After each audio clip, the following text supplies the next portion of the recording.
Puji Tuhan kaum wanita, mari kita akan bersama-sama membuka Alkitab kita di dalam Keluaran pasal 20. Kitab Keluaran pasal 20. Saya akan bacakan dari ayatnya yang ke-22 sampai 24. Kitab Keluaran pasal 20 ayat 22 sampai 24. Demikian bunyi firman Tuhan. Lalu berfirmanlah Tuhan kepada Musa, beginilah kau katakan kepada orang Israel, kamu sendiri telah menyaksikan bahwa aku berbicara dengan kamu dari langit. Janganlah kamu membuat di sampingku Allah perak, juga Allah emas, janganlah kamu buat bagimu. Kau buatlah bagiku mezbah dari tanah dan persembahkanlah di atasnya korban bakaranmu dan korban keselamatanmu, kambing dombamu, dan lembu sapimu. Pada setiap tempat yang kutentukan menjadi tempat peringatan bagi namaku, aku akan datang kepadamu dan memberkati engkau. Segala puji bagi nama Tuhan, kaum wanita yang dikasihi Tuhan. Kita masih merenungkan tentang pelayanan tubuh Kristus. Pada malam hari ini kita merenungkan firman Tuhan bersama-sama dalam satu tema, yaitu suatu nubuatan yang digenapi kebenarannya dengan tujuan supaya Allah dapat memberkati umat-Nya. Kita sudah melihat bersama-sama bahwa pada waktu Musa memimpin bangsa Israel dan sudah keluar dari tanah Mesir dengan mujizat-mujizat yang Tuhan nyatakan, yang pada mujizat yang paling akhir yang menentukan bangsa Israel dapat keluar dari Mesir, yaitu waktu Tuhan membelah Laut Kolsom. Dan bangsa Israel dapat berjalan dalam kekeringan, sekalipun bangsa Mesir mengejar, tetapi pada saat itu bangsa Israel sudah dapat naik semua dari laut yang dibelah oleh Tuhan, dan pada akhirnya bangsa Mesir ditenggelamkan oleh Tuhan karena air laut menutup kembali setelah bangsa Israel semua keluar dari daratan laut yang terbelah itu. Nah, pada waktu firman ini disampaikan kepada Musa oleh Tuhan, Tuhan mengatakan supaya Musa menyampaikan firman ini kepada bangsa Israel. Jadi satu pelayanan dari Musa yang di dalam perjanjian baru menggambarkan pelayanan Yesus terhadap gerejanya, di mana Bapa mengutus Yesus dan Yesus menyampaikan firman kepada gerejanya, dan firman inilah yang malam hari ini kita baca merupakan satu pernubuatan, di mana Tuhan menyuruh Musa menyampaikan firman kepada bangsa Israel agar Musa berbicara, mengingatkan bahwa Tuhan pernah berfirman dari langit. Kapan itu terjadi? Yaitu pada waktu bangsa Israel di satu padang gurun, di mana mereka harus menyucikan diri, dan dari gunung itu hanya Musa yang dapat naik, karena yang lain yang akan naik pasti akan mati, dimakan api Tuhan. Dan disitulah firman Tuhan disampaikan oleh Tuhan kepada bangsa Israel melalui Musa, agar bangsa Israel dapat menguduskan diri dan takut akan Tuhan.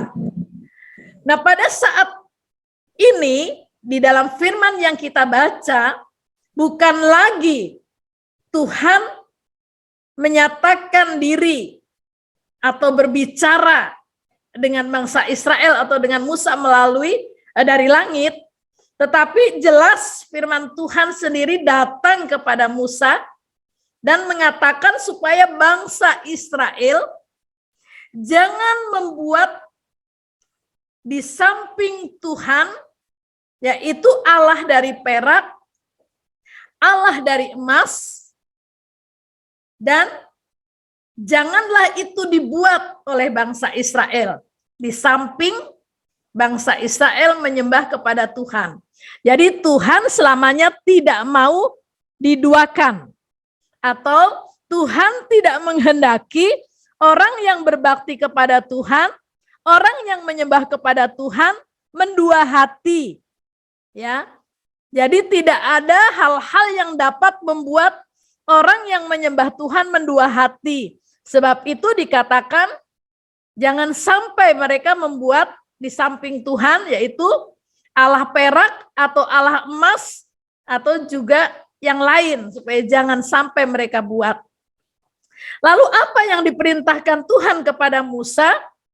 Yaitu supaya bangsa Israel itu membuat satu mezbah dari tanah. Dan supaya mempersembahkan di atas mezbah itu korban bakaran 1, korban keselamatan 2. Kambing, dan di atas korban, dan di atas mezbah itu sebagai korban bakaran dan korban keselamatan harus dipersembahkan 1 kambing, 2 domba, 3 lembu sapi. Dan Tuhan menentukan tempat yang akan ditetapkan oleh Tuhan sebagai satu peringatan bagi nama Tuhan pada saat bangsa Israel mempersembahkan korban di atas mezbah yang sudah dibuat dari tanah. Tujuan perintah itu supaya setelah bangsa Israel membuat mezbah dan menaruh korban persembahan di atas mezbah, supaya Tuhan dapat datang kepada bangsa Israel dan memberkati. Jadi perintah untuk membangun mezbah dan membawa korban itu bukan hanya perintah kosong. Bukan hanya perintah tanpa tujuan. Tapi perintah itu adalah perintah yang berisi tujuan, yaitu supaya Tuhan dapat datang dalam kehidupan bangsa Israel dan supaya Tuhan memberkati kehidupan bangsa Israel.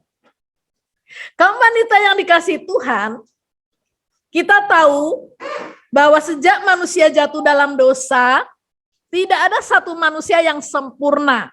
Tidak ada satu manusia yang tidak pernah berbuat kesalahan. Tidak ada satu manusia yang luput dari pelanggaran terhadap hukum-hukum Allah. Sebab itu pada waktu Tuhan memilih bangsa Israel sebagai umat pilihannya, Tuhan tahu bahwa dalam pengiringan bangsa Israel sebagai umat pilihan Tuhan, pasti bangsa Israel tidak akan terlepas dari kesalahan-kesalahan atau pelanggaran-pelanggaran hukum Allah. Nah, itulah sebabnya setiap ada kesalahan dan pelanggaran hukum Allah, harus ada pelayanan dari imam yang ditetapkan oleh Tuhan untuk melayani bangsa Israel yang datang kepada Tuhan, yang akan membawa korban persembahan di atas mezbah Tuhan, oleh karena berkaitan dengan kesalahan-kesalahan atau pelanggaran-pelanggarannya. Orang kalau bersalah, hukumannya kan mati. Hukumannya dirajam batu, hukumannya dicambuk, atau hukumannya mati digantung. Nah, di sini kita melihat ada ditetapkan yaitu korban bakaran. Korban bakaran itu berarti merupakan satu korban yang dibakar pada waktu sudah dipersembahkan, darahnya di atas tabut, setelah dipotong, lalu dibawa di atas, darahnya dibawa ke dalam tabut, lalu dicurahkan sebagai suatu pendamaian, dan binatangnya itu dibakar habis. Itu supaya mendatangkan suatu permohonan kepada Tuhan yang seringkali disebut grafirat, supaya Tuhan mau berdamai dengan orang-orang yang melakukan pelanggaran atau kesalahan. Dan korban keselamatan berbicara tentang penghapusan dosa. Jadi orang tidak bisa selamat kalau dosanya tidak dihapus. Ya, kalau tidak selamat berarti hukuman yang datang. Tapi pada waktu dosanya dihapus, maka terbebas dari hukuman, maka orang itu selamat. Ada juga keselamatan tentang harta benda, supaya tidak dirampok, supaya tidak didatangi penjahat, waktu mereka bercocok tanam, waktu mereka berternak, supaya keselamatan itu ada, menjadi jaminan yang pasti dalam kehidupan umat pilihan Tuhan. Nah, Tuhan juga menetapkan tempat yang ditetapkan oleh Tuhan sebagai satu peringatan bagi nama Tuhan. Pada waktu bangsa Israel atau orang-orang yang bersangkutan membawa korban persembahan di atas mezbah Tuhan. Nah, pada waktu Tuhan mengingat namanya, saat bangsa Israel membawa persembahan atau korban bakaran atau korban keselamatan, maka Tuhan akan datang kepada kehidupan bangsa Israel dan Tuhan akan memberkati mereka. Sehingga tujuan Tuhan untuk membuat kehidupan umat pilihan Tuhan itu senantiasa hidup dalam berkat Tuhan itu dapat tercapai. Nah, ini semua kaum wanita merupakan satu nubuatan. Mengapa saya katakan satu nubuatan? Karena apa yang dikerjakan oleh bangsa Israel itu harus dikerjakan setiap hari. Setiap hari, setiap kali ada pelanggaran, setiap hari, setiap kali ada kesalahan, baik secara pribadi maupun secara kelompok atau keseluruhan, maka harus ada korban. Dan itu tidak mungkin bisa dilakukan sampai hari ini. Apabila hal itu terus berlangsung, maka saya rasa itu merupakan satu kesulitan yang sangat besar. Kesulitan yang sangat besar yang tidak membuat mereka hidup kudus dan benar dan lepas dari dosa, tapi justru akan menambah adanya beban dosa, karena tidak mungkin setiap pribadi dapat membawa persembahan setiap hari hanya oleh karena korban-korban dosa dan kesalahan ataupun pelanggaran. Nah, bagaimana mungkin mereka akan hidup dalam berkat Tuhan kalau mereka tidak dapat melakukannya, kalau mereka tidak dapat melaksanakannya, karena setiap hari harus ada korban persembahan kambing atau domba, lembu sapimu. Ya. Nah, itulah sebabnya kita akan melihat betapa besarnya kasih Tuhan, betapa besarnya kemurahan Tuhan, sehingga apa yang tidak mampu diangkat oleh manusia, maka Tuhan harus menggenapinya. Nah, kita akan melihat ya, mengapa Tuhan memerintahkan membuat mezbah dari tanah? Kenapa tidak dari batu? Padahal kan kalau kita melihat di dalam sejarah kehidupan bangsa-bangsa, banyak orang juga membuat mezbah, karena arti mezbah itu tempat untuk meletakkan korban, ya, tempat untuk meletakkan korban, untuk mereka melakukan satu korban persembahan kepada Allahnya. Ya, bagi orang-orang yang belum mengenal Allah Abraham dan Ishak dan Yakub, mereka punya ilah-ilah lain ya, tapi mereka juga membuat mezbah, tapi mereka dapat membuat mezbah dari batu, mereka dapat membuat mezbah dari kayu ya, dan dari batu-batu pahat dan lain sebagainya.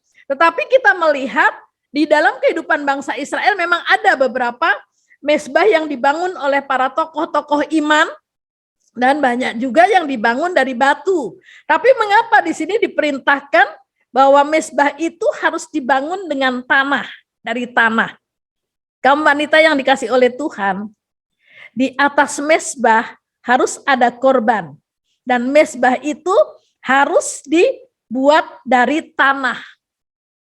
Itu berbicara tentang nubuatan, bagaimana Allah akan memberi dirinya sebagai korban persembahan karena dosa manusia, dan manusia dibuat dari tanah. Manusia dibuat dari tanah. Kita melihat karya penciptaan di Taman Eden, di mana Adam dibuat dari tanah. Sementara pribadi Allah yang akan menggantikan korban persembahan harus ditaruh di atas mezbah. Artinya korban itu dilaksanakan oleh karena dosa manusia. Dan manusia itu dibuat dari tanah. Itulah sebabnya mezbah yang akan dipergunakan menjadi tempat korban persembahan, mezbah itu harus dibuat dari tanah. Karena korban persembahan itu akan dilakukan untuk manusia. Untuk kita semua yang percaya kepada pengorbanan pribadi Allah di dalam tubuh Yesus Kristus. Nah, kita akan melihat di dalam ayatnya.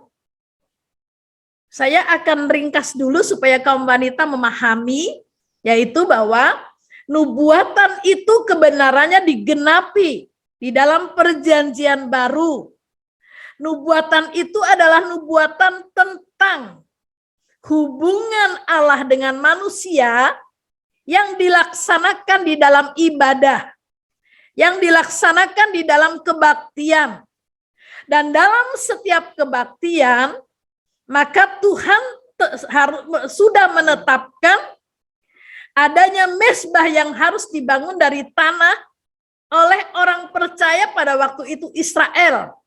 Yang sekarang berbicara tentang Israel rohani, termasuk orang Israel yang sudah percaya Yesus, yang sedang dibangun menjadi ciptaan manusia baru, yaitu manusia rohani, dan juga termasuk manusia-manusia di luar bangsa Israel, termasuk kita yang sedang dibangun menjadi ciptaan yang baru, menjadi manusia rohani. Nah, itulah sebabnya Tuhan itu memerintahkan mezbah harus dibangun. Karena mezbah itu adalah tempat untuk menaruh korban persembahan yang akan dipersembahkan kepada Allah yang kita sembah. Ya. Dan perintah itu diberikan kepada umat Tuhan baik pada waktu zaman Israel, dan kebenarannya akan digenapi di dalam umat Kristen atau gereja Tuhan atau orang percaya, dan Tuhan punya tujuan agar Tuhan dapat memberkati kehidupan orang percaya yang sudah diciptakan kembali menjadi manusia ciptaan yang baru, yang bersifat rohani, sehingga dapat membawa persembahan-persembahan yang berdasarkan pengertian rohani atau yang diimani secara rohani. Jadi kalau kita membawa persembahan-persembahan kepada Tuhan, kita tidak lagi membawa persembahan sambil bersungut-sungut, karena yang bersungut-sungut itu bukan manusia rohani, sambil memperhitungkan untung rugi, karena untung rugi itu bukan manusia rohani, sambil memilih-milih mana yang disukai dan yang tidak disukai, karena hal yang seperti itu bukan manusia rohani.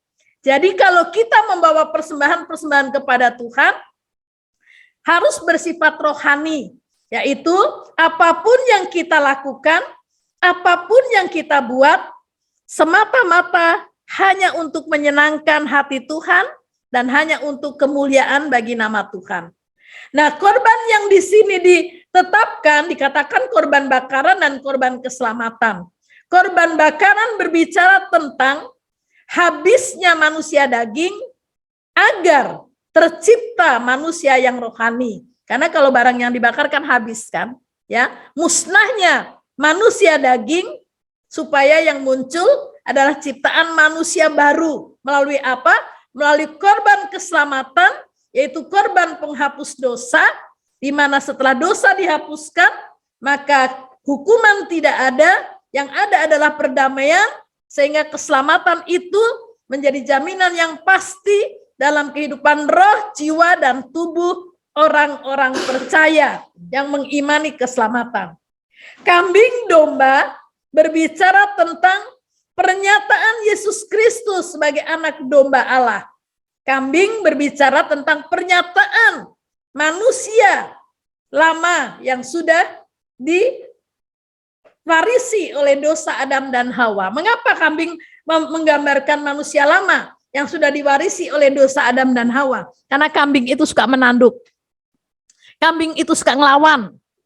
Kambing itu tidak tunduk, beda seperti domba.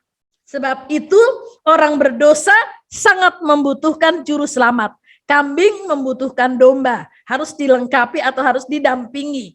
Dan lembu berbicara sifat hamba. Sifat hamba sudah dilalui oleh Yesus sekalipun dia setara dengan Allah, tapi dia rela menjadi manusia supaya dapat taat kepada Bapa sampai mati untuk dosa-dosa kita agar kita diselamatkan. Nah, tempat membawa persembahan ditentukan oleh Tuhan menjadi peringatan bagi nama Tuhan. Nah, kaum wanita yang dikasih oleh Tuhan, ibadah-ibadah kita di hadapan Tuhan merupakan mesbah. Ibadah secara bersama-sama maupun ibadah dalam kehidupan sehari-hari di hadapan Tuhan menggambarkan mesbah. Dan di atas mesbah kita, di atas ibadah kita, maka Tuhan meletakkan korbannya. Bukan lagi korban-korban seperti dahulu, lembu, domba, kambing, karena itu adalah gambaran atau nubuatan yang harus digenapi di dalam kehidupan Yesus. Kita yang tadinya kambing harus dilebur sebagai korban bakaran habis manusia lamanya yang menggambarkan kambing. Lalu kita disebut anak-anak Allah, yaitu domba-domba yang diselamatkan oleh Tuhan. Paham ya kaum wanita ya? Jadi di sini kita melihat, mari kita akan melihat siapakah yang ditetapkan untuk menggenapi nubuatan itu. Kita akan melihat Ibrani pasal 9 ayat 14. Maksudnya, siapakah yang ditetapkan untuk menggenapi nubuatan tentang korban bakaran, korban keselamatan, korban yang bersifat kambing, domba, lembu, dan sapi. Kita akan melihat dalam Ibrani pasal 9, kita akan mulai membaca di dalam ayatnya yang ke-14.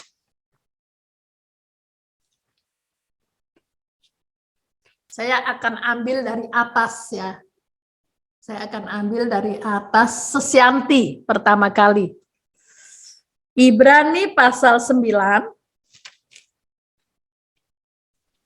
ayatnya yang ke-14.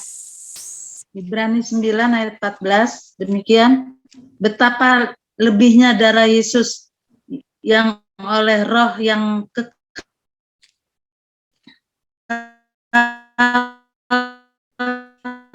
Oh iya, saya akan minta dari ayat 11 telah ya. mempersembahkan dirinya sendiri Maaf Sesianti, pada Allah sebagai menyuci. Tolong dibaca dari ayat 11. Ya. Tetapi Kristus telah datang sebagai imam besar untuk hal-hal yang baik yang akan datang. Ia telah melintasi kemah yang lebih besar dan yang lebih sempurna, yang bukan dibuat oleh tangan manusia, artinya yang tidak termasuk ciptaan ini.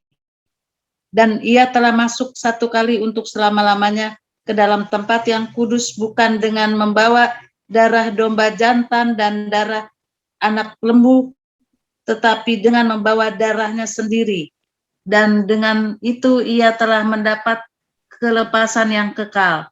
Sebab jika darah domba jantan dan darah lembu jantan yang percikan abu lembu muda menguduskan mereka yang najis, sehingga mereka disucikan secara lahiriah. Tetapi lebihnya darah Kristus yang oleh roh yang kekal telah mempersembahkan dirinya sendiri kepada Allah sebagai persembahan yang tak bercacat, akan menyucikan hati nurani kita dari perbuatan-perbuatan yang sia-sia, supaya kita dapat beribadah kepada Allah yang hidup.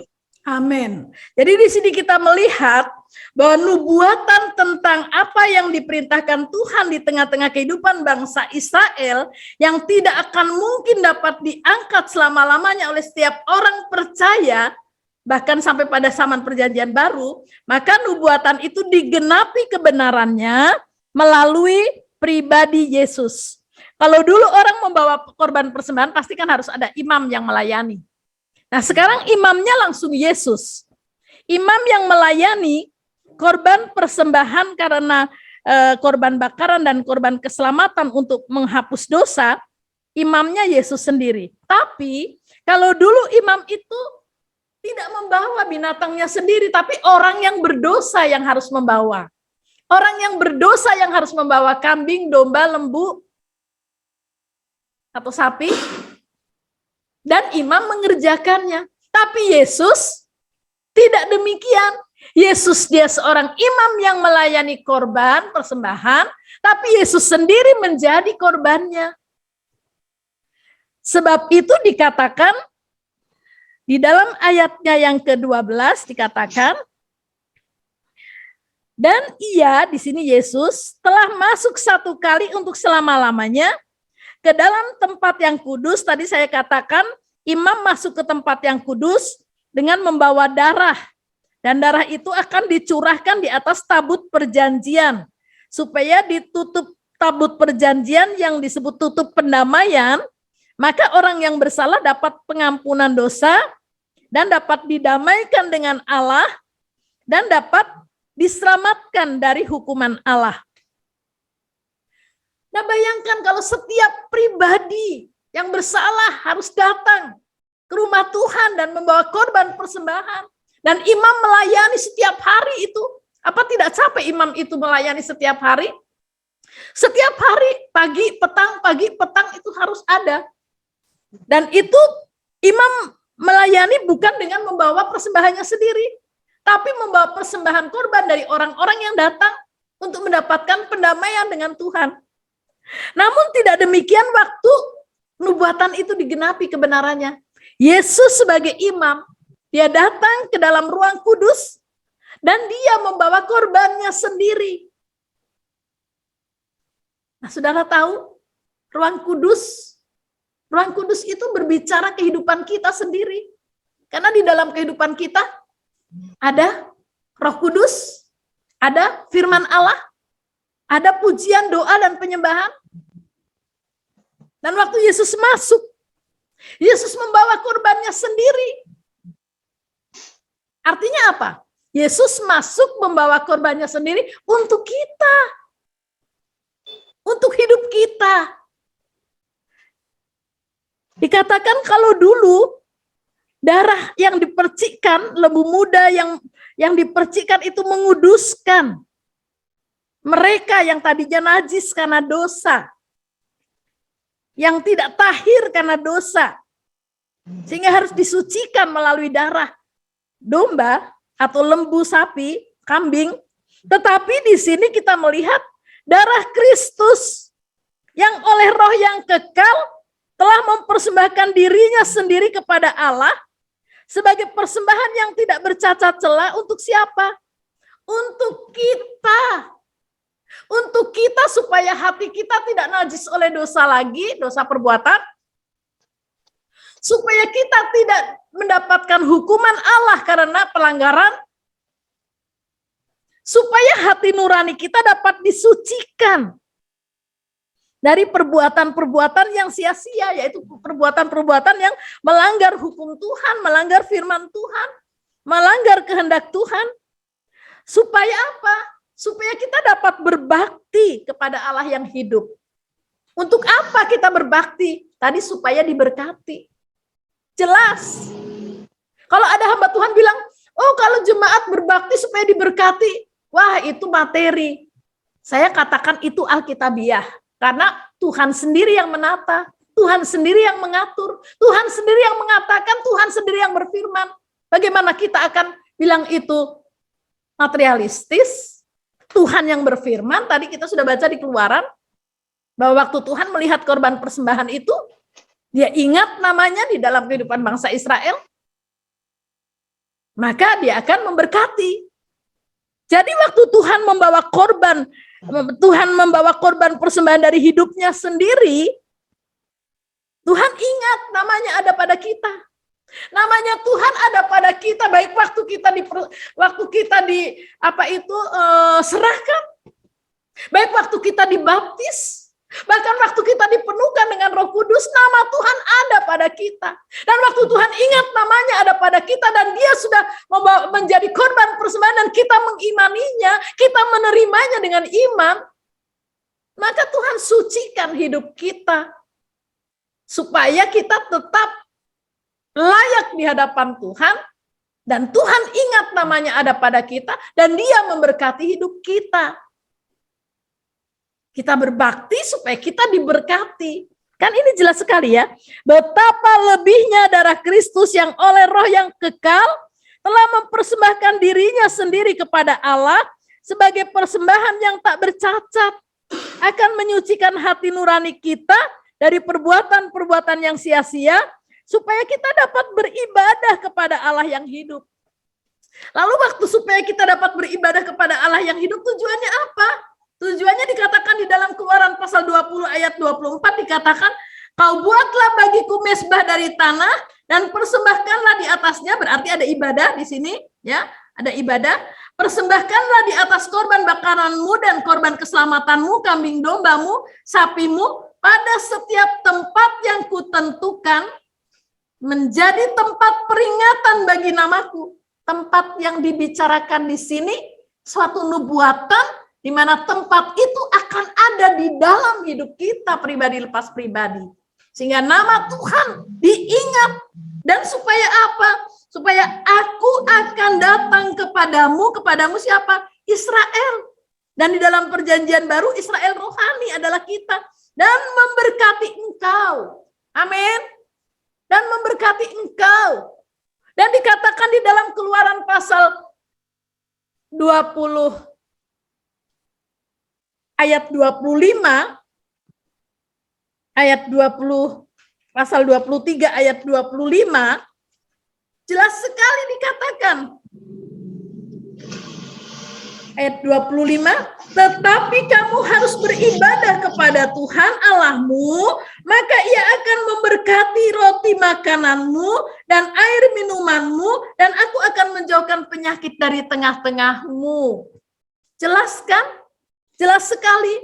Supaya kita dapat beribadah kepada Allah yang hidup, agar rotimu dan airmu diberkati, atau agar kita diberkati, dan Tuhan sudah berjanji, penyakit boleh datang, tapi akan ditolak keluar oleh Yesus.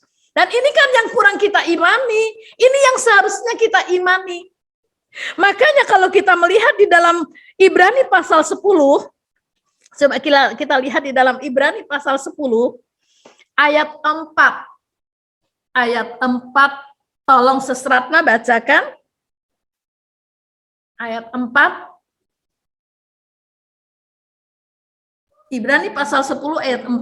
Ayat 4, demikian firman Tuhan, sebab tidak mungkin darah lembu jantan atau darah domba jantan menghapuskan dosa. Ayat 5. Karena itu ketika ia masuk ke dunia, ia berkata, korban dan persembahan tidak engkau kehendaki, tetapi engkau telah menyediakan tubuh bagiku. Terus sampai ayatnya yang ke-11, sampai ayatnya ke-10. Kepada korban bakaran dan korban penghapus dosa engkau tidak berkenan. Lalu aku berkata, sungguh aku datang, dalam gulungan kitab ada tertulis tentang aku untuk melakukan kehendak-Mu, ya Allahku. Di atas ia berkata, korban dan persembahan, korban bakaran dan korban penghapus dosa tidak engkau kehendaki, dan engkau tidak berkenan kepadanya, meskipun dipersembahkan menurut hukum Taurat. Dan kemudian katanya, sungguh aku datang untuk melakukan kehendak-Mu. Yang pertama ia hapuskan supaya menegakkan yang kedua. Dan karena kehendaknya inilah kita telah dikuduskan satu kali untuk selama-lamanya oleh persembahan tubuh Yesus Kristus. Nah, kan jelas sekali di sini kita melihat kenapa Tuhan harus menggenapi nubuatan di dalam Keluaran pasal 20 dalam hubungan ibadah antara Tuhan dengan kaumnya. Karena kita melihat dalam ayat yang keempat Ibrani pasal 10, firman Tuhan sendiri mengatakan sebab tidak mungkin darah lembu jantan atau darah domba jantan menghapus dosa. Tidak mungkin.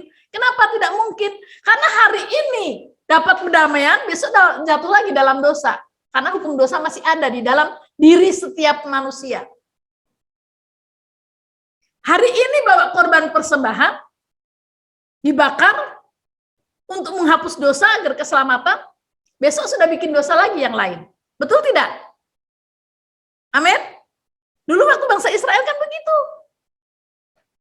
Jadi dosanya akan terus diingat melulu. Habis dihapuskan, bikin lagi. Ya, saya berdosa lagi. Datang lagi bawa kambing domba. Dapat dihapuskan lagi, hari besoknya bikin lagi dosa. Mungkin dosa yang sama, bisa juga dosa yang lain. Dan bukan cuma satu orang, seluruh bangsa Israel, bayangkan. Nah, kalau seandainya bangsa Israel menjadi istilahnya penginjil-penginjil zaman sekarang, lalu menyelamatkan orang luar. Nah, begitu banyaknya manusia yang berdosa, yang setiap hari harus membawa darah domba, darah lembu. Nah, tapi dosanya tidak bisa pernah terhapuskan, hanya satu hari itu berdamai, tapi besok bisa bikin dosa yang lain. Nah, itulah sebabnya Tuhan harus menggenapi korban dosa yang disebut korban bakaran dan korban keselamatan. Sebab tidak mungkin darah lembu jantan atau darah domba jantan menghapus dosa. Karena itu ketika ia masuk, yaitu Yesus, karena itu ketika Yesus masuk ke dunia, Yesus berkata, korban dan persembahan tidak engkau kehendaki, tetapi engkau telah menyediakan tubuh bagiku. Yesus katakan, korban domba, korban lembu, kambing yang dipergunakan untuk menghapus dosa dan untuk keselamatan, Tuhan sudah tidak kehendaki lagi. Karena itu tidak bisa menghapuskan dosa. Tetapi Tuhan menyediakan tubuh. Nah, tubuh siapa? Tubuh siapa yang disediakan? Jelas dikatakan, lalu aku berkata, sungguh aku datang. Tubuh siapa? Aku di sini Yesus. Yesus datang mempergunakan tubuh manusia seperti kita. Tapi tubuh itu adalah tubuh yang tidak cacat dan celah. Tubuh itu adalah tubuh yang tidak pernah disentuh oleh dosa. Karena di dalam tubuh itu ada satu kehidupan roh dan jiwa yang penuh dengan kemuliaan Allah, di mana sinar cahaya Tuhan sinar terang dari Tuhan masih bercahaya. Sehingga dikatakan, lalu aku berkata, sungguh aku datang, dalam gulungan kitab ada tertulis tentang aku untuk melakukan kehendak-Mu ya Allahku. Yesus katakan, aku datang ke dunia untuk melakukan kehendak Bapa. Apa kehendak Bapa? Untuk menampilkan dalam tubuh Kristus yang pribadi itu dipenuhi dengan kepenuhan Allah, sehingga setiap perkataannya, setiap perbuatannya senantiasa ada di dalam kemuliaan Tuhan. Tidak disentuh oleh dosa. Dan ini yang layak menjadi korban.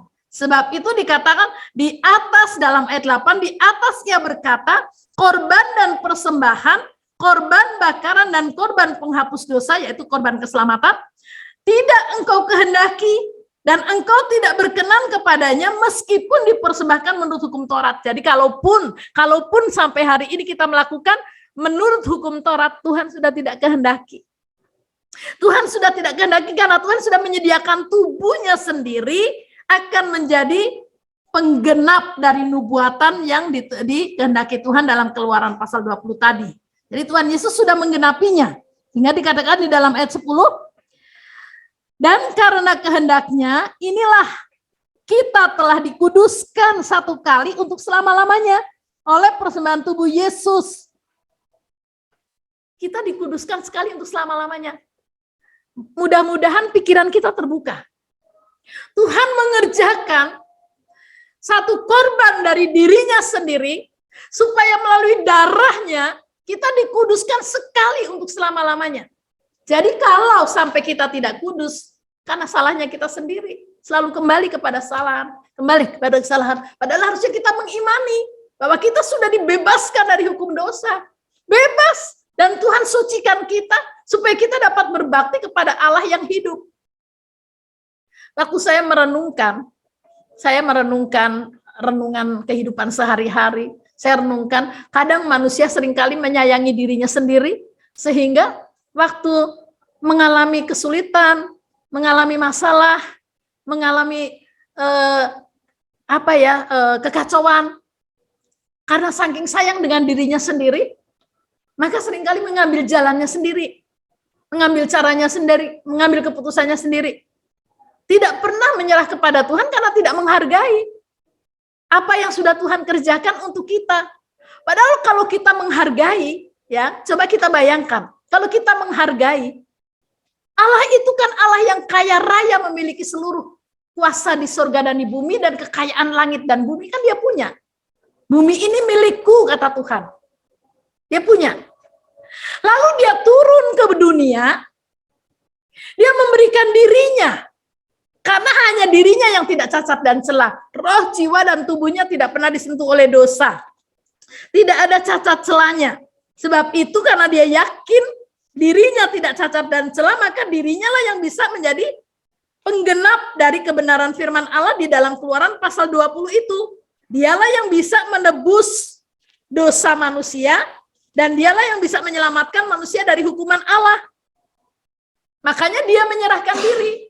Nah, waktu dia menyerahkan diri, jelas firman-Nya mengatakan supaya kita kudus sekali untuk selama-lamanya. Nah, kalau kita kudus sekali untuk selama-lamanya yang mengerjakan Yesus, harusnya kita mengasihi Yesus dong, bukan mengasihi diri kita. Benar tidak? Benar?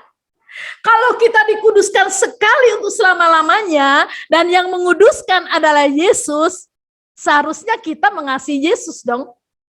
Lebih dari mengasihi diri kita sendiri. Waktu kita mengasihi Yesus, lebih dari mengasihi diri sendiri, berarti waktu kita mengalami kesumpekan, mengalami kekacauan, mengalami kecemasan, mengalami ketakutan, kekecewaan, berarti kita harus lebih pasrah kepada orang yang kita kasihi, pribadi yang kita kasihi, karena dia punya segala-galanya dan dia bisa melakukan segala-galanya untuk kita. Ngapain kita mengasihi diri kita karena kita sudah dikasihi sama dia? Bayangkan, ngapain kita mengasihi diri kita sendiri padahal kita sudah dikasihi oleh Tuhan dengan kasih yang besar. Daripada mengasihi diri kita sendiri, kita sudah dikasihi oleh Allah yang maha besar, lebih baik kita menyerahkan diri kepada orang yang mengasihi kita. Pasti dia tahu melakukan apa yang mendatangkan kebaikan untuk kita. Nah, untuk itulah Paulus mengambil satu kesimpulan supaya bisa menghargai kasih Allah yang sudah mengasihi kita. Nah, kalau orang yang punya segala-galanya mengasihi kita dengan kehidupannya sampai mati, terus kita nggak menghargai, kan kita bodoh ya. Kita bodoh. Berarti kita masih ditutupi selubung, ditutupi oleh pekerjaan iblis dan setan. Berarti mata hati kita masih terselubung, telinga rohani kita masih terselubung, sehingga kita tidak bisa memahami dan tidak bisa menghargai kasih Allah yang begitu besarnya. Allah yang begitu besar dan punya kasih yang sempurna mengasihi kita. Dengan menebus kita dan menyucikan kita sekali untuk selama-lamanya. Berarti kan iman kita harus menjaga dong, apa yang sudah dikerjakan Tuhan, kita jaga. Bagaimana caranya? Jangan kita lebih mengasihi diri kita sendiri, tapi kita harus mengasihi Tuhan yang mengasihi kita. Karena kita sudah dikasihi oleh Tuhan, bayangkan. Kasihnya sempurna, kasihnya mengikat.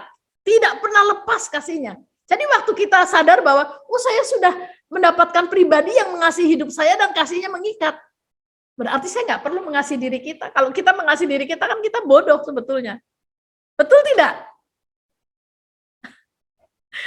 Bodoh maksudnya kita nggak beda dengan orang dunia. Orang dunia sering mengasihi dirinya sendiri karena nggak ada yang mengasihi, karena dia belum percaya Yesus. Tapi kalau kita mengasihi diri kita sendiri lebih dari mengasihi Tuhan, kan kita bodoh, berarti kita kembali kepada keadaan yang lama. Sedangkan kita punya pribadi yang mengasihi kita. Ini salah satu contoh, misalkan gini. Misalkan saya kasih contoh di antara kaum wanita atau saya juga. Lalu tiba-tiba ada orang yang mengasihi, orang itu kaya raya, orang itu sangat baik, orang itu rela berkorban apa saja untuk kita, yang penting kita bisa menjadi baik di matanya. Dan orang itu sudah menyatakan kepada kita, aku mengasihi kamu, aku punya segala-galanya, aku ingin kamu bahagia dan aku ingin kamu menjadi baik, senang. Tapi tiba-tiba, waktu kita mengalami jatuh, terus kita mengalami luka, terus kita mengasihi diri kita sendiri, kita nangis, kita cari cara bagaimana mengatasinya. Kita nggak ingat ada orang yang mengasihi kita, kan berarti kita bodoh, betul tidak? Harusnya, ada orang yang mengasihi saya kok, saya pergi aja sama dia. Dia mengasihi saya sepenuh hati, dia mengasihi dengan kasih yang sempurna. Saya jatuh, saya membutuhkan pertolongan kamu. Dia bilang, sini, aku tolong kamu, aku sayang kamu, aku mengasihi kamu. Kan gitu, karena kasihnya Allah sempurna. Kasihnya Allah tidak disentuh oleh dosa. Tidak ada cacat dan celahnya. Waktu kita datang kepadanya, dia tidak akan tolak. Jangan kamu datang. Tidak. Ada ayat yang mengatakan, Tuhan tidak pernah menolak orang yang datang kepadanya. Jadi jangan kita mengasihi diri kita, tapi kasihilah Allah yang mengasihi kita. Nanti kita mendapatkan jawaban apapun dari dia. Nah, bentuk kasih kita dapat terjadi waktu kita masuk dalam pengalaman. Filipi pasal 3 ayat 10 dan 11. Coba kita baca. Filipi pasal 3 ayat 10 sampai 11.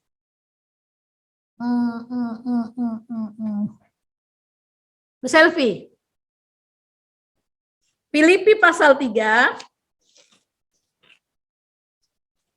ya, ayat 10 dan 11.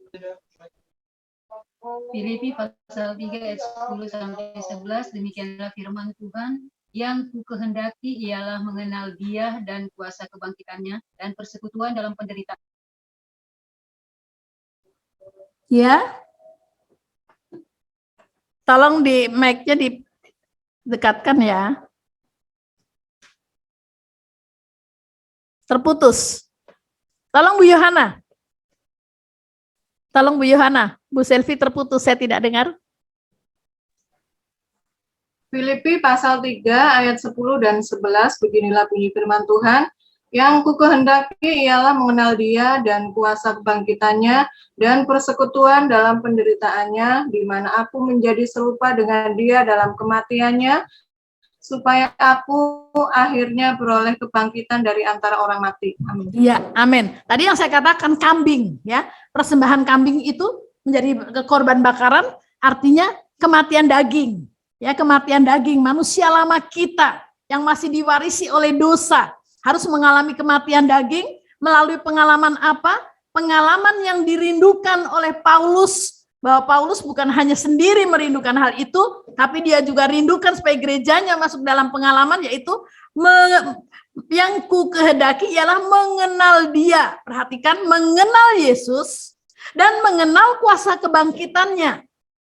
Nah, bagaimana kita bisa mengenal Yesus dan mengenal kuasa kebangkitannya kalau kita tidak masuk dalam pengalamannya? Kita harus masuk dalam pengalamannya. Dan saya sudah katakan minggu yang lalu, pengalaman kuasa kebangkitan Yesus itu berbicara tentang kelahiran baru. Nah, kelahiran baru bisa terjadi waktu manusia lama sudah ditenggelamkan di kubur mati atau penghabisan tabiat daging, ya, atau digambarkan sebagai korban bakaran, dibakar habis lalu dikuburkan, ya, dikuburkan sudah mati betul-betul lalu bangkit. Berarti lahir kembali. Bangkit berarti lahir kembali. Menjadi manusia baru. Ya, supaya apa? Supaya bisa masuk dalam persekutuan penderitaannya. Setelah menjadi manusia baru, maka bisa menerima penderitaan-penderitaan karena mengikut Yesus, penderitaan-penderitaan karena mentaati firman Tuhan, penderitaan-penderitaan karena dipimpin oleh Roh Kudus untuk hidup dalam kebenaran, ya. Kita masuk dalam penderitaan-penderitaan itu. Tadi saya katakan begini. Seringkali waktu kita menderita, kita suka pengen, udahlah cepat mati aja supaya terlepas dari penderitaan. Padahal waktu Tuhan izinkan penderitaan itu datang, Tuhan sedang bicara sama kita. Kamu mengalami penderitaan itu saya izinkan karena aku mau melihat apa yang di dalam hatimu. Aku sudah kuduskan kamu sekali untuk selamanya. Sekarang dalam penderitaan, kamu masih memelihara pengudusan itu atau lebih baik mencemari lagi dengan membuat kesalahan. Kamu dalam penderitaan, kamu mau tetap setia kepadaku sampai menang atau kamu akan lari dari kenyataan. Kamu dalam penderitaan, kamu akan bersyukur kepadaku karena aku mengasihi engkau bisa melakukan apa saja, atau kamu akan marah sama aku. Nah, Tuhan mau lihat yang ada di dalam kehidupan kita lewat penderitaan. Jadi sebetulnya Tuhan itu baik. Kalau dia izinkan penderitaan itu terjadi dalam hidup kita, apapun penyebabnya, kalau penderitaan itu terjadi sebagai satu konsekuensi dari penyebab penderitaan, tapi Tuhan hanya mau melihat satu. Apakah kita tetap setia dan sampai kita menang? Karena barang siapa yang menang, akan aku anugerahkan mahkota kehidupan. Apakah kita tetap menjaga waspada dalam penderitaan, jangan melakukan kesalahan, jangan menambah dosa? Apakah kita akan tetap bersyukur kepada Tuhan? Karena Tuhan mau melihat ciptaan yang baru itu terjaga tidak? Firman Tuhannya ada tidak? Roh Kudusnya tetap ada tidak? Hati yang sudah dikuduskan tetap kudus tidak? Apa kita tetap berbakti kepada Tuhan atau tidak? Karena itu merupakan persembahan rohani, itu korban rohani. Itu korban persembahan yang rohani. Jadi waktu kita dapat mempersembahkan korban persembahan yang rohani di atas mezbah hidup kita, Tuhan katakan karena aku mau datang dan memberkati. Nah, berarti ukuran kita mencapai berkat Tuhan, waktu di dalam penderitaan Tuhan dapati kita menjaga roh, jiwa, dan tubuh kita tetap setia, tetap kudus, tetap bersyukur, dan tidak lari dari kenyataan.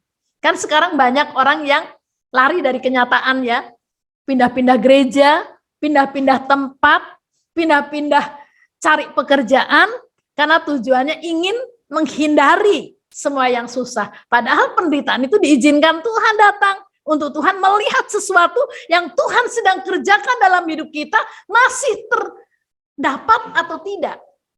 Masih nampak atau tidak pekerjaan Tuhan. Waktu Tuhan dapati masih nampak, aku datang untuk memberkati kamu. Amin. Kamu wanita. Jadi inilah yang harus kita kenali pengiringan kita kepada Tuhan.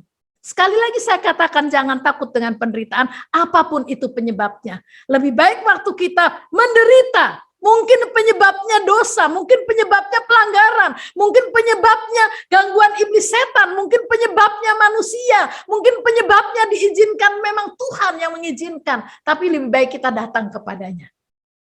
Kita datang kepadanya, kita selesaikan masalah kita kepadanya. Kita tetap setia, kita tetap bersyukur. Kita tetap diam di tempat, kita tetap percaya. Engkau mengasihi saya dengan kasih yang sempurna. Engkau punya segala-galanya. Dan saya siap menunggu datangnya pertolongan daripadamu. Benar, saudara. Karena kita punya Allah yang hidup, Allah yang sempurna, Allah yang benar, Allah yang sangat mengasihi kita. Jadi, biarlah firman Tuhan pada malam hari ini boleh menjadi bagian kita. Dikatakan di dalam Filipi tadi, pasal 3 ayatnya yang ke-10, yang ku kehendaki ialah mengenal dia dan kuasa kebangkitannya, dan persekutuan dalam penderitaannya. Jadi waktu kita menang dalam penderitaan, berarti kita masuk dalam penderitaan Tuhan, di mana Tuhan juga menderita, tapi pekerjaan Bapa ada di dalam hidupnya, selesai, dia tidak melakukan kesalahan, dia tidak lari dari kenyataan, dia tetap setia dan bersyukur kepada Bapaknya.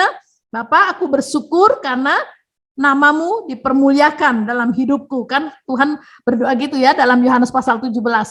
Lalu dikatakan, di mana aku menjadi serupa dengan dia dalam kematiannya. Jadi penderitaan itu akan membawa kita supaya kita serupa dengan kematiannya.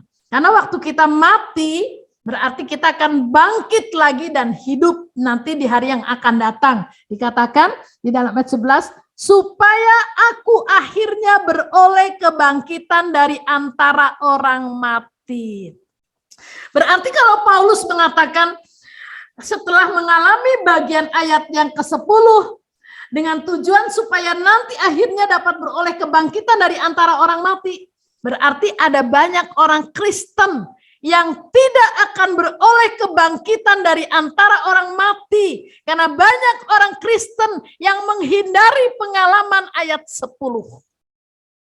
Banyak orang Kristen yang menghindari pengalaman ayat 10. Tapi mari kaum wanita, supaya terang Tuhan bercahaya dalam hidup kita, jangan kita hindari ayat 10. Tapi masuklah ke dalam ayat yang ke-10 agar kita bisa pengalaman Kristus menjadi pengalaman kita, karena dia sudah berkorban untuk kita. Kalau dia berkorban untuk kita, berarti kan korbannya itu selamanya untuk kita. Jadi kita akan rasakan selalu pengorbanannya, kuasa pengorbanannya. Kuasa pengorbanannya akan kita rasakan setiap saat waktu kita masuk dalam pengalaman ayat 10. Sehingga kita punya keyakinan yang pasti. Nanti pada hari kebangkitan kita akan ikut dibangkitkan dan mendapatkan tubuh rohani yang sempurna, menjadi wadah dari manusia rohani. Manusia rohani kan nggak kelihatan. Amin. Nggak kelihatan. Tapi nanti setelah kita menjadi manusia rohani, kita bisa melihat profil kita yang rohani. Kita bisa melihat profil Allah yang rohani. Setelah kita bangkit dari kematian. Ada banyak orang-orang percaya yang tidak akan mengalami kebangkitan karena menghindari ayat yang ke-10 pada Filipi pasal 3. Sebetulnya tidak susah kalau kita paham pengorbanan Yesus. Waktu kita paham pengorbanan Yesus, Yesus saja yang maha besar turun ke bumi, dan Yesus saja berkorban menyediakan diri untuk kita. Waktu kita mengimani berarti kita sudah menerima korban yang begitu luar biasa, dan itu korban sekali untuk selama-lamanya, sehingga kita harus mengimani bahwa korban itu untuk menguduskan hidup kita. Yang dikuduskan adalah roh kita, jiwa kita, yaitu cara perjalanan hidup yang kita tempuh, dan tubuh kita yang menjadi wadah kehidupan, dikuduskan sekali untuk selamanya. Kita jaga dengan cara apa? Menyerah dalam pimpinan Roh Kudus, mengasihi Tuhan lebih dari mengasihi diri sendiri. Kadangkala orang takut mengasihi Tuhan lebih dari diri sendiri. Padahal kalau saya katakan setelah saya paham, bodoh kalau kita mengasihi diri kita lebih dari mengasihi Tuhan. Orang Tuhan yang bisa berbuat segalanya untuk kita kok. Kalau kita mengasihi diri kita kan berarti kita membatasi kasihnya Tuhan mengalir dalam hidup kita. Karena kita sudah mengasihi diri kita sendiri dan usaha kita sangat terbatas, sangat kecil. Dan bisa-bisa salah. Bisa melakukan berbagai macam kesalahan waktu kita mengasihi diri kita sendiri. Tapi waktu kita mengasihi Tuhan lebih dari semuanya, Tuhan saya rela menerima ini, Tuhan saya rela menerima ini, Tuhan saya rela, sambil kita jalani terus kehidupan. Karena kerelaan kita tidak membuat Tuhan meninggalkan kita. Dia katakan, aku tidak pernah meninggalkan kamu piatu, aku selalu ada bersamamu, dan aku memeliharamu di dalam kekuatan tanganku sendiri. Amin. Jadi jaminannya pasti. Kaum wanita, dalam pandemi seperti ini, jangan biarkan iman kita menjadi goyah. Jangan biarkan iman kita menjadi lemah. Izinkan pekerjaan Tuhan, karya keselamatan tetap berlangsung dalam hidup kita. Mari kita tetap berbakti kepada Tuhan agar Tuhan mengingat nama kita. Nama Tuhan ada di dalam kita. Agar Tuhan datang dalam hidup kita dan agar Tuhan memberkati. Saya percaya kalau tahun ini akan kita tutup nanti Desember dan tutup tahun, awal tahun kita ada bersama-sama semua di hadapan hadirat Tuhan. Lupakan dulu masalah keluarga yang di luar gembalaan lokal. Lupakan, nomor 2-kan, tapi nomor 1-kan Tuhan yang sudah memanggil kita, menempatkan kita, mengasihi kita. Tutup tahun Desember 25, kita ada dalam persekutuan bersama di hadapan Tuhan. Kita lakukan dengan satu kesadaran bahwa ada pribadi yang mengasihi saya, sehingga saya pun harus ada di hadapan hadiratnya. Jangan cari jalan sendiri, supaya kita akan melihat tahun yang akan datang. Tuhan mencurahkan berkat-berkatnya. Baik berkat rohani dari surga, yang diam di dalam roh, jiwa, dan tubuh kita. Baik berkat jasmani di dunia, yang dapat memperlengkapi kehidupan kita. Sehingga nama Tuhan dipermuliakan.